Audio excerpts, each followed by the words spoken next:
The crystal chandeliers of Belafonte cast golden light across pristine white tablecloths as Samantha moved with practiced grace between tables. Her experienced hands balanced 3 plates of seared scallops with the precise confidence that came from years of navigating this culinary ballet night after night. A single moment of recognition can rewrite destinies that seemed set in stone. Inside this prestigious St. Louis restaurant, fate unfolded as a waitress's knowledge of Japanese characters transformed 2 lives forever, with one unexpected observation about ink etched on skin. The evening had progressed like any other until he walked in, August Blackwood, whose name was whispered rather than spoken in St. Louis. Power radiated from him like heat from a furnace as the maitre d' escorted him to the corner table reserved permanently for his unscheduled visits. Samantha felt her heartbeat quicken as she was directed to serve his table, a responsibility that had ended careers of servers who had displeased him.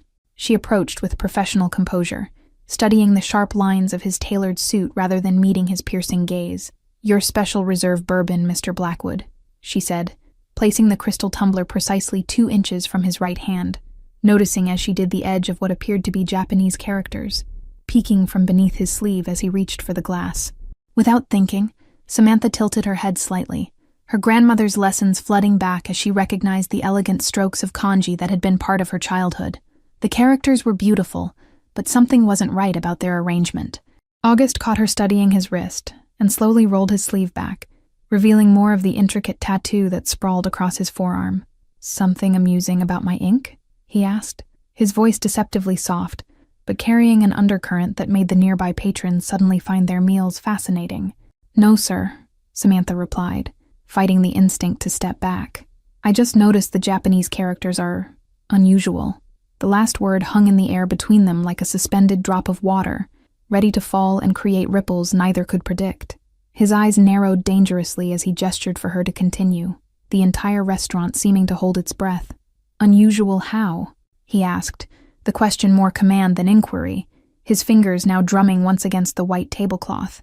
"The characters," Samantha explained, her voice steady despite her racing heart. "They don't translate to eternal love, as you might have been told." She paused, weighing her next words carefully, knowing they might cost her job or worse. The restaurant's ambient noise faded away as August leaned forward slightly, his expression unreadable. "What do they say then?" he asked, the question soft, but carrying to every corner of the suddenly silent dining room. Samantha swallowed hard, fighting the urge to fabricate a more palatable translation. "Sir, the characters actually translate to boiled meat," she finally admitted, bracing herself for the explosion that would surely follow such a revelation. When August Blackwood laughed, it was perhaps the most terrifying sound Samantha had ever heard, not because it was menacing, but because it was genuine. The harsh lines of his face transformed momentarily into something almost human, something touched by actual amusement. "4 years," he said, shaking his head as the laughter subsided. "4 years I've worn my late wife's favorite dish on my arm, thinking it was our eternal bond." His eyes met Samantha's, curiosity replacing the initial flash of anger. Conversations gradually resumed around them as the immediate danger seemed to pass, but Samantha remained rooted to the spot, caught in August's evaluating gaze. "How exactly does a waitress at Belafonte recognize Japanese characters?" he asked, gesturing to the chair across from him. "My grandmother taught literature at Tokyo University for 30 years before moving here," Samantha explained, remaining standing despite his invitation to sit. "She opened the flower shop next door and taught me calligraphy every day after school when I was growing up." August's eyes flickered with something like respect, as he gestured more insistently toward the chair.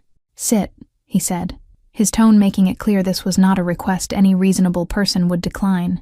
"And tell me what these characters should have been." With the cautious movements of someone approaching an unpredictable animal, Samantha lowered herself into the chair, acutely aware that every employee in the restaurant was watching this unprecedented scenario unfold. No one simply sat with August Blackwood during business hours. "May I?" she asked, gesturing toward his arm with a hesitance that betrayed her awareness of exactly who he was. When he extended his wrist across the table, she gently turned his arm to better examine the characters, trying to ignore how the entire restaurant had gone silent again. "The artist reversed the order and misconnected several strokes," she explained, her finger hovering just above his skin without touching it. "These 2 characters, when written correctly and in proper order, would mean eternal love, But as they are now, August studied her face with the intensity of a man accustomed to detecting lies, finding none. "Christine always ordered the same thing at our favorite restaurant in Kyoto," he said softly, a distant memory clouding his eyes. "Sukiyaki." Thinly sliced beef slowly simmered. "Boiled meat," Samantha whispered, understanding dawning on her face as pieces clicked into place. She must have written it down for the tattoo artist phonetically, but without the proper characters. A server approached their table but retreated instantly at a look from August, who seemed lost in thought for a moment, before refocusing on Samantha with unnerving intensity. "You could have lied, or said nothing at all," he observed. "Most people in this city would." "My grandmother says truth is the only luxury that matters," Samantha replied, then immediately wondered if she'd overstepped. One didn't typically offer life philosophy to men like August Blackwood, who controlled half the city through means no one discussed in polite company. The corner of August's mouth twitched upward in what might have been the beginning of a smile as he reached for his phone. "Your shift ends now," he stated rather than asked, typing something briefly before returning his attention to her stunned expression. "I'm not finished until 11, Samantha protested automatically, then regretted the words as soon as they left her mouth. Contradicting August Blackwood was rumored to be unwise at best, dangerous at worst. "You are today," he replied simply, as the restaurant manager appeared beside their table, looking simultaneously terrified and apologetic. "Paul will cover your tables and your tips will be tripled for the inconvenience." "Why?" Samantha asked, the word escaping before she could consider its wisdom, her hands gripping the edge of the table as though it might anchor her in this surreal moment. August stood, rebuttoning his suit jacket in one fluid motion that spoke of practiced elegance. "Because I want you to introduce me to your grandmother," he said, his tone making it clear this was happening regardless of her preference. The bell above the door of Hannah's Blooms chimed softly as Samantha led August Blackwood into her grandmother's shop, the sweet fragrance of lilies and roses enveloping them. The contrast between this gentle space and the man beside her couldn't have been more stark. Grandmother Hannah looked up from an arrangement of chrysanthemums, her experienced hands pausing mid-stem as her eyes assessed the visitor with a wisdom that came from decades of observing human nature. She showed no fear, only curiosity as she set down her shears. "Grandmother, this is Mr. Blackwood," Samantha began, the formal introduction feeling absurd given the circumstances. "He has some Japanese characters he'd like you to look at." "The Mafia boss with the incorrect tattoo," Hannah nodded matter-of-factly, ignoring Samantha's mortified expression. "Yes, I've heard the whispers about your ink from customers who dine at Belafonte." August's eyebrows rose slightly, the only indication of surprise on his otherwise composed face. "News travels fast," he remarked, studying the elderly woman with newfound interest, as she gestured for him to take a seat on a wooden stool beside her workbench. "In my experience, Mr. Blackwood, powerful men are often surrounded by people too afraid to tell them uncomfortable truths," Hannah said, adjusting her glasses as she examined his forearm. "My granddaughter, fortunately, was not raised to prioritize comfort over honesty. A rare quality," August acknowledged, watching as the elderly woman traced the characters with a weathered finger. "One that seems to run in your family." Hannah smiled, the expression transforming her face into a map of lived experience. "Christine would have found this amusing, I think," she said softly, catching August's sharp intake of breath at his wife's name. "You knew my wife?" he asked, the carefully constructed walls around his grief momentarily visible in his widened eyes and slightly parted lips. The question hung in the flower-scented air between them, fragile as a petal. "She came here every Thursday for fresh flowers," Hannah confirmed, selecting a sprig of lavender from a nearby bucket. "Always requested arrangements that reminded her of home, but with American wildflowers mixed in. Bridging two worlds," she said. August's face remained impassive, but Samantha noticed his hands had tightened slightly against his knees. "She never mentioned this place," he said finally, his voice carrying the faintest trace of something that might have been regret. The ancient copper wind chime hanging in the corner of the shop swayed gently in the breeze from the open door, its subtle music drawing August's attention momentarily. His eyes narrowed in recognition as he studied the intricate pattern of birds in flight etched into the weathered metal. "Christine restored that," Hannah volunteered, following his gaze with a soft smile. "It came to me damaged from an estate sale," its voice silenced by a crack along the main chamber. She spent weeks researching traditional repair techniques. The revelation seemed to physically impact August, his shoulders dropping a fraction as he absorbed this unknown facet of his wife, her hands creating beauty he'd never witnessed. her time spent in quiet concentration in this place of peace, rather than in their marbled mansion, with its perfect but sterile elegance. "Some treasures we keep to ourselves, Mr. Blackwood," Hannah replied gently, her hands resuming their work on the chrysanthemum arrangement. "Even from those we love most, we sometimes carve small spaces that belong only to us." Samantha watched this exchange with growing confusion, the realization that her grandmother had a connection to August's late wife, sending ripples of unease through her. The world suddenly seemed smaller, the separation between their lives less distinct. "I would like you to teach me the correct characters," August said after a moment of contemplation, his decision apparently made, "and perhaps more about what my wife loved about this place." Hannah considered him with eyes that had witnessed 82 years of human triumphs and follies. "Language lessons require commitment, Mr. Blackwood," she warned, her tone suggesting she meant more than just the study of kanji. "I'm a patient man when something matters," August replied, his gaze shifting briefly to Samantha before returning to her grandmother. "And I find myself suddenly very interested in learning what was lost in translation." The first lesson began 3 days later in a private room at the back of Hannah's flower shop, the air fragrant with jasmine and freshly cut stems. August arrived precisely at 7, his driver waiting outside while curious neighbors peered through curtains at the unusual visitor. "Before we begin learning the correct kanji," Hannah instructed, setting down a tray of tea, "you must understand the philosophy behind each stroke." Her weathered hands demonstrated with practiced elegance, as Samantha translated certain phrases from Japanese to English. The tension in August's shoulders seemed to ease slightly as he watched the careful movements, his normally vigilant eyes focused entirely on the paper before him. For once, the constant scanning of exits and threats was temporarily suspended.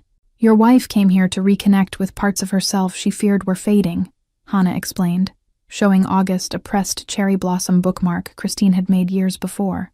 "She worried that immersion in your world was causing her to lose her identity." August's pen halted mid-stroke, the sudden rigidity in his posture revealing how deeply the casual observation had struck.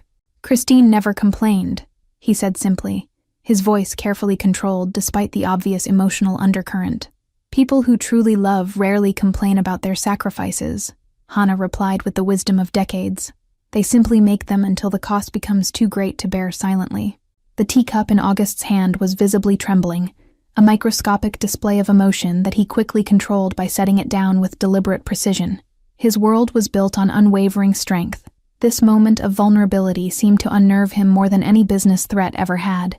Through the shop window, Samantha could see 2 black-suited men standing beside August's car, their vigilant posture a constant reminder of the violence that shadowed his every movement.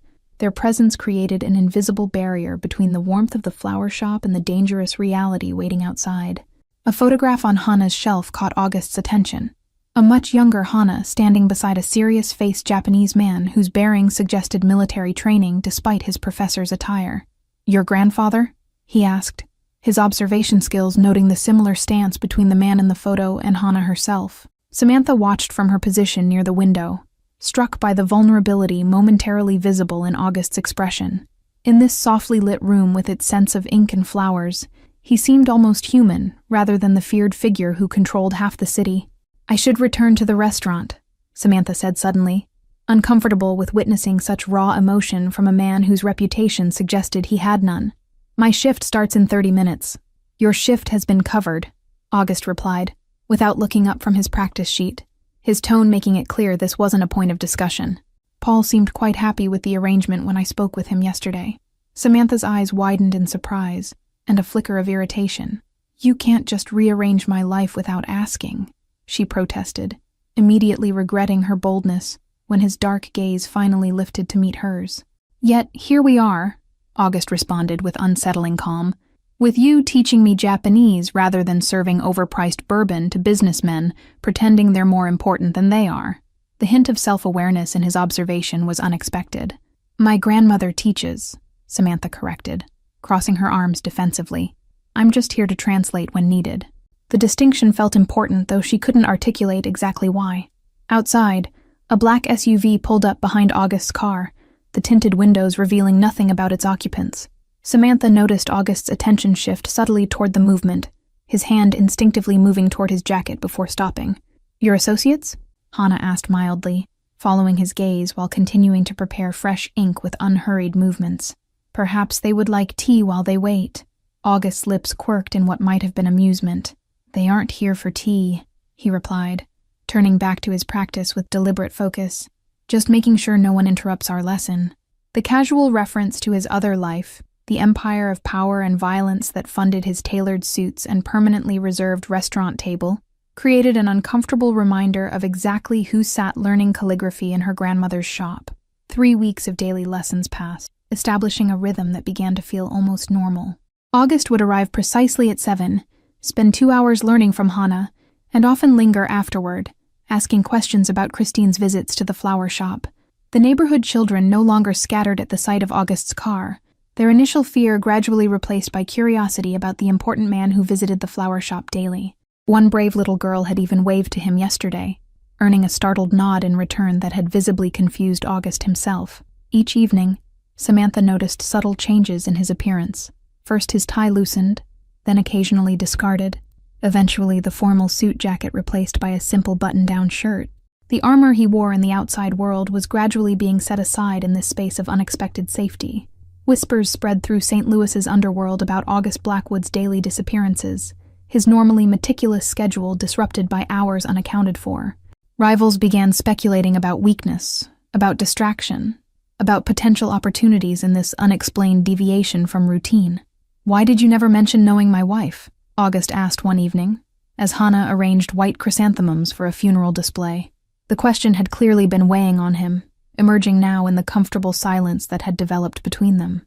"She asked me not to," Hannah replied simply, her eyes never leaving her work. "Everyone needs a sanctuary, Mr. Blackwood, a place that belongs only to them where they can be fully themselves without explanation or performance."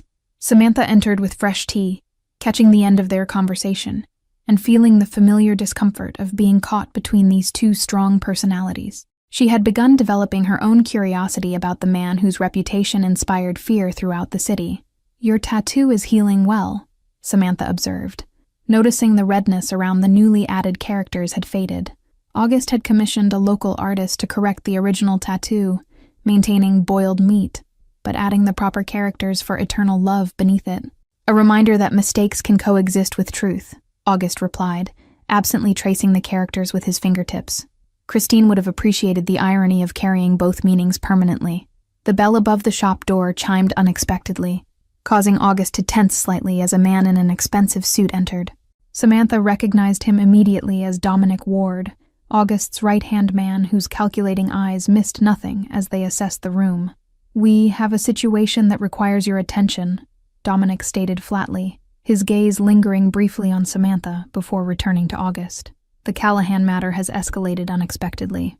August nodded once, the transformation immediate and striking, the student of calligraphy vanishing behind the mask of the Mafia boss. "We'll continue tomorrow," he told Hannah, buttoning his jacket as he rose to his feet with fluid precision. "Be careful with my granddaughter's heart," Hannah called after him, causing both August and Samantha to freeze momentarily. "She pretends not to care, but she watches you when you aren't looking." Samantha's face burned with mortification as August turned toward her with an unreadable expression. "Grandmother," she protested weakly, wishing desperately for the floor to open and swallow her whole. "I'll return tomorrow, as usual," August said after a moment, his tone carefully neutral, though something that might have been surprise flickered across his features. With a last enigmatic look at Samantha, he followed Dominic out to the waiting cars. "Why would you say that?" Samantha demanded once they were alone, her embarrassment giving way to genuine distress. "He's a dangerous man who lives in a world completely separate from ours," Hannah continued arranging flowers with unruffled calm. "Perhaps," she acknowledged, "but I've watched him these past weeks. The man who first entered our shop would never have allowed himself to be vulnerable enough to learn from an old woman, or laugh at his own mistakes." "He's still August Blackwood," Samantha insisted, collecting the teacups with more force than necessary. "The same man who controls half the city through fear and violence. And you are still my granddaughter who sees the best in people despite their worst," Hannah replied with gentle certainty. "Perhaps that is precisely what he needs, someone who recognizes the man beneath the reputation." The next evening, August arrived at his usual time despite the previous day's abrupt departure, his demeanor betraying no sign of Hannah's embarrassing observation. A fresh bruise colored his knuckles, the only evidence of whatever situation had required his attention. "Today we will practice more conversational phrases," Hannah announced. deliberately ignoring the tension hovering between August and Samantha. Language is about connection, not just technical accuracy. Samantha avoided August's gaze as she distributed the practice materials, mortified that her grandmother had so boldly exposed feelings she herself had barely acknowledged. The irony wasn't lost on her. A woman known for her honesty, suddenly afraid of truth. "I've been meaning to ask," August said, breaking the awkward silence with unexpected directness. "Why a woman who reads Japanese and graduated top of her university class is serving bourbon to businessmen instead of pursuing her own ambitions?" Samantha considered deflecting the question as she had countless times before, but something in August's direct gaze suggested he would see through such attempts. The truth seemed less dangerous than a lie with a man rumored to sniff out deception like a bloodhound. The bourbon bottle trembled slightly in her hand, as memories of hospital corridors and mounting bills flooded back, the sterile smell of disinfectant momentarily overpowering the restaurant's rich aromas. Her dreams of academia had withered slowly, not in one dramatic moment, but through 1,000 small surrenders to necessity. Outside the restaurant windows, lightning split the St. Louis skyline, illuminating the Mississippi River in a momentary electric blue that matched the sudden flash of understanding in August's eyes. He recognized the familiar shape of sacrifice without needing her to articulate its precise dimensions. The question caught Samantha off guard, her carefully constructed walls momentarily faltering. "My father's medical bills took priority over my graduate school plans," she answered simply, seeing no point in hiding what August could easily discover through other means. "Leukemia," Hannah added quietly, the single word carrying years of struggle and loss. 3 years of treatment before we lost him last spring. The same illness that took your Christine, though Samantha's father fought considerably longer. Understanding flickered across August's face, a momentary connection through shared grief that transcended their different worlds. "I'm sorry," he said, the simple words carrying unexpected weight coming from a man rumored to be incapable of empathy. The clock on the wall ticked loudly in the silence that followed, marking the moment when something shifted between them. Not friendship exactly, but a recognition that neither was precisely who the world believed them to be. August's fingers traced the edges of his tattoo almost unconsciously. Behind them, Hannah hummed softly as she prepared fresh ink, the ancient melody a bridge between cultures and generations that seemed to calm the tension in the room. Her knowing eyes missed nothing, evaluating the tentative connection forming before her. A car backfired on the street outside, causing August to instinctively shift his position to place himself between the window and Samantha, a protective gesture so automatic he seemed unaware he'd made it. The movement revealed a thin scar along his jawline, normally invisible unless caught in the right light. "Your Japanese lessons are becoming quite advanced," Samantha observed, desperate to shift the conversation away from personal territory. "You've learned in weeks what most students take months to grasp." "I've always been a quick study," August replied, his expression softening slightly. "And perhaps I have exceptional teachers who understand that some lessons extend beyond language alone." The calligraphy brush in August's hand moved with increasing confidence across the rice paper, his natural precision lending itself well to the art form. What had begun as mechanical reproduction was evolving into something with personal character, the strokes revealing more of the man than perhaps he intended. Rain pattered against the skylight above them, creating a soothing backdrop to their lesson that seemed to wash away the tensions of the outside world. For these brief hours, August existed outside the complex web of power and obligation that defined his existence. A delivery boy arrived with books August had specially ordered from Tokyo, rare texts on regional dialects and historical calligraphy styles that revealed a depth of commitment beyond mere curiosity or obligation. He was investing in this knowledge as thoroughly as he approached his business empire. The moment of connection was shattered by the harsh ring of August's phone, his expression instantly transforming as he checked the screen. "I need to take this," he said, stepping outside with the practiced efficiency of a man accustomed to compartmentalizing his life. Through the window, Samantha could see August's face harden as he listened to the caller, his body language shifting from relaxed student to commanding boss in seconds. The transformation was both fascinating and terrifying, a stark reminder of the danger in forgetting who he truly was. "We have a problem," August announced upon returning. All warmth vanished from his voice. "The Callahan family has been watching these lessons. They believe I've developed a weakness they can exploit." "What does that mean?" Samantha asked, cold fear replacing embarrassment as she processed his words. The abstract danger of August's world suddenly felt immediate and personal in a way that made her stomach twist painfully. "It means our lessons must end," August stated flatly, his eyes meeting Hannah's with silent communication. "Your safety depends on establishing distance between us immediately and convincingly. Your absence will protect them," Dominic insisted as August paced the confines of his office, the skyline of St. Louis glittering through bulletproof glass. "The Callahans have been watching the flower shop for weeks, documenting every visit." 3 days had passed since August's abrupt departure from the lessons, the longest he'd gone without seeing Samantha or Hannah since their first meeting. The emptiness of those hours surprised him with its intensity, a feeling he hadn't experienced since Christine's death. "They see my interest in Japanese as weakness," August stated flatly, stopping to examine a photo Dominic had placed on his desk. A long-range shot of Samantha leaving work, clearly taken without her knowledge. "They don't understand its purpose." "With respect," Dominic replied carefully, "I've served you faithfully for 8 years, and even I don't understand why you've spent weeks learning calligraphy from an elderly woman and her granddaughter when we're on the brink of war with the Callahans." August's fingers brushed against the small wooden box on his desk, containing the calligraphy set Hannah had gifted him, an heirloom that had survived 3 generations and 2 wars. The contrast between its weathered beauty and the sterile modernity of his office highlighted the dual worlds he now inhabited. On the security monitors mounted along the wall, footage played silently. 2 Callahan lieutenants photographing Samantha during her morning commute, a dark SUV following Hannah to her medical appointment, patterns of surveillance that had grown increasingly bold. August had memorized every face, cataloging debts to be settled when the time came. "My father built this empire through fear," August said finally, his voice carrying an unfamiliar contemplative quality.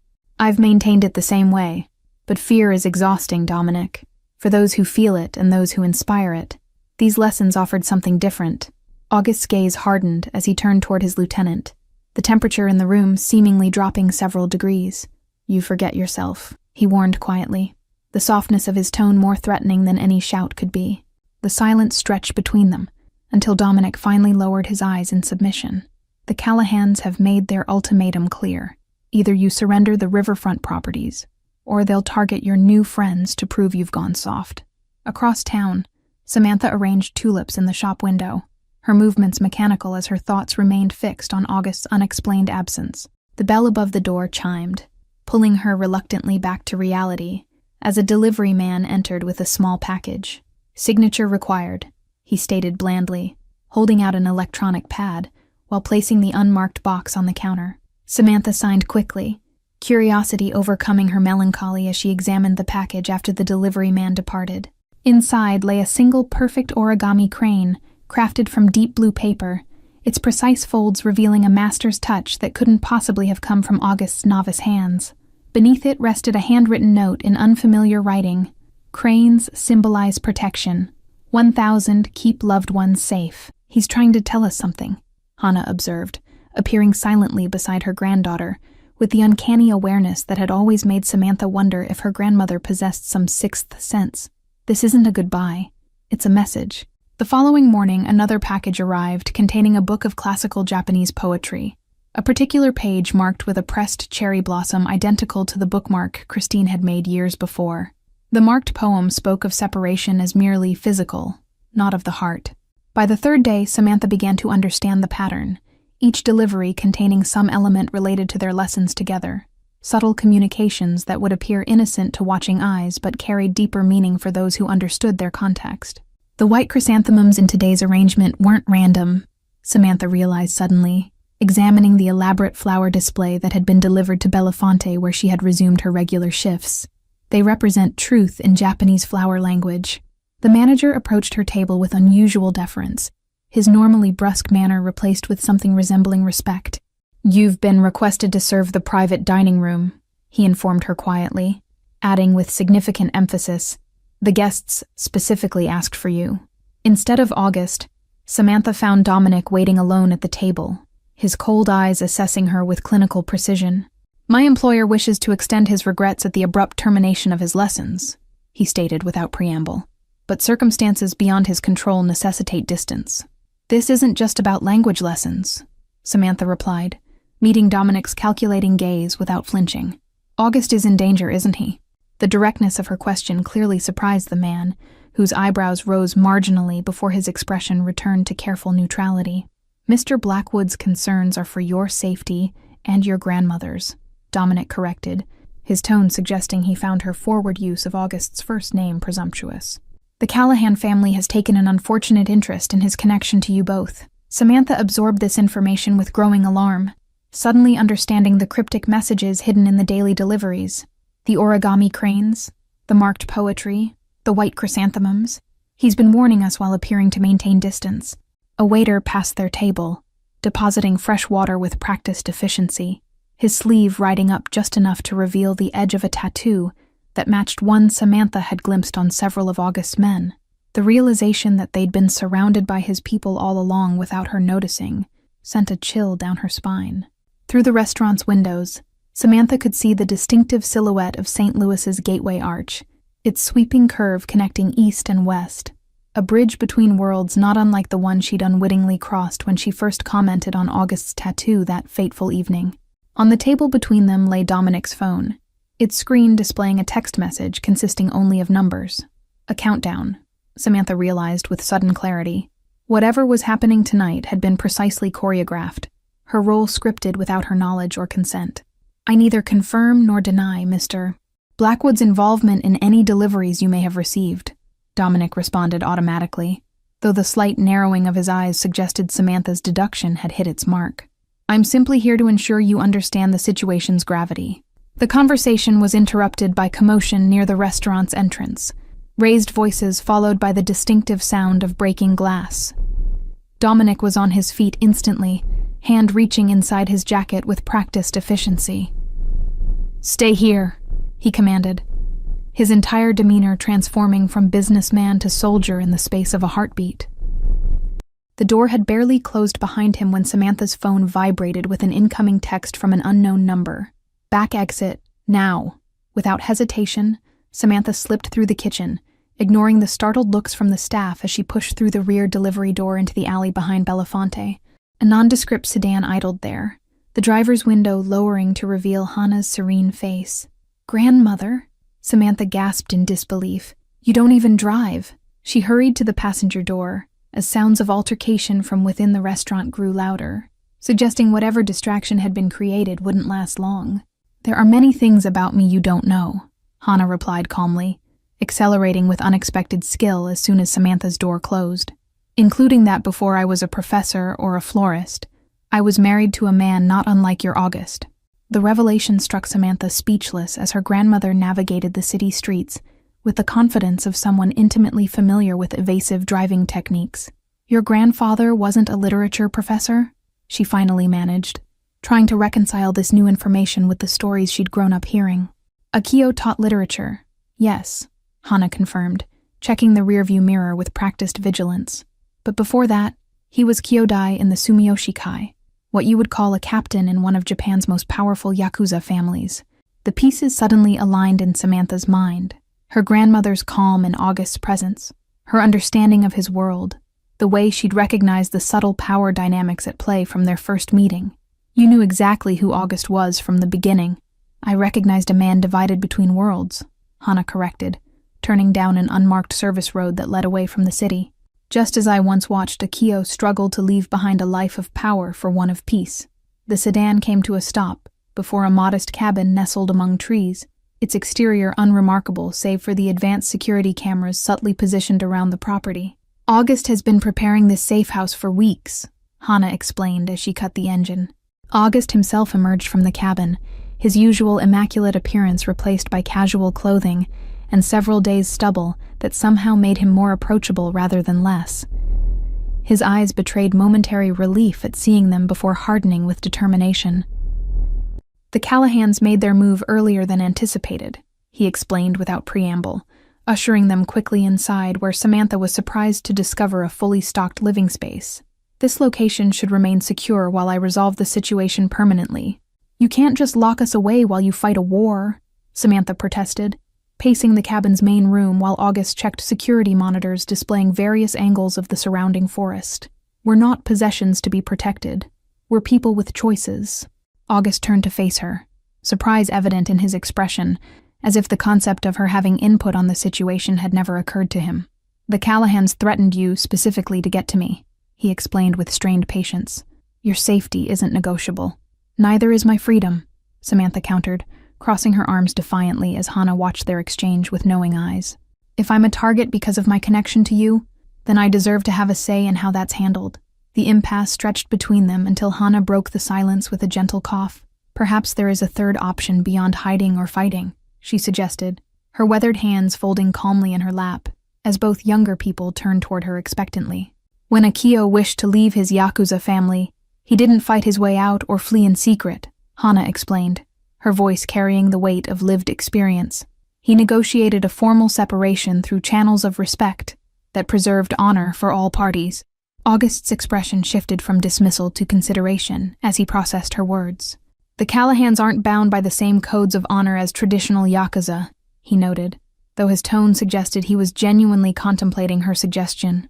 "All men of power understand respect," Hannah replied with quiet certainty, "even those who appear to have none. The question is whether you're prepared to offer something valuable enough to make your request worth honoring." Understanding dawned on August's face as he sat heavily in the chair opposite Hannah. "The riverfront properties," he stated, the words coming reluctantly. "They've wanted them for years. Access would double their distribution capabilities overnight.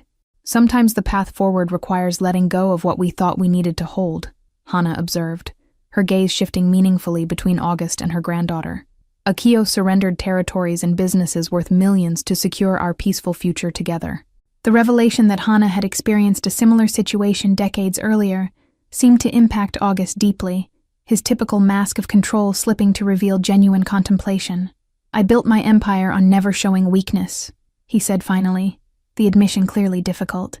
"There's difference between weakness and wisdom," Samantha interjected softly, moving to stand beside his chair. "Recognizing when the cost of fighting exceeds the value of what you're fighting for isn't surrender, it's strategy."